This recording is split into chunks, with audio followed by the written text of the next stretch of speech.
Here we go.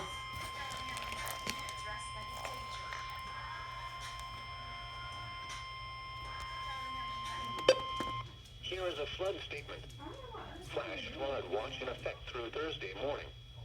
The National Weather Service in Greenville, Spartanburg Alea. issued a flash flood watch for portions of North Carolina and upstate South Carolina, including the following areas in North Carolina: Alexander, Avery, Buncombe, Burke Mountains, Cabarrus, Caldwell Mountains, Catawba, Cleveland, There goes my county. Eastern McDowell, Eastern Polk, Gaston, Greater Burke, Greater Caldwell, Greater Rutherford, Henderson, Argyle, Lincoln, McDowell Mountains, Mecklenburg, Mitchell, Polk Mountains, Warren, Rutherford Mountains, Transylvania, and Nancy, State South Carolina, Greenville Mountains. I'm in the middle of recording. I can't record anything. Alluding to the passage of multiple storms over the same area will result in heavy to excessive rainfall rates.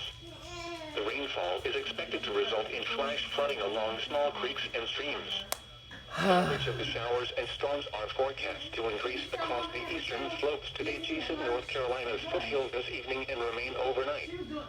Areas are forecast to see 2 to 4 inches of rainfall. A few spots may see up to 5 inches.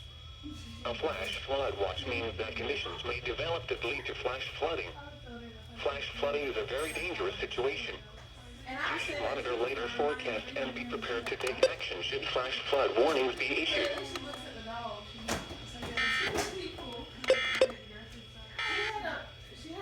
This is the NOAA Weather Radio.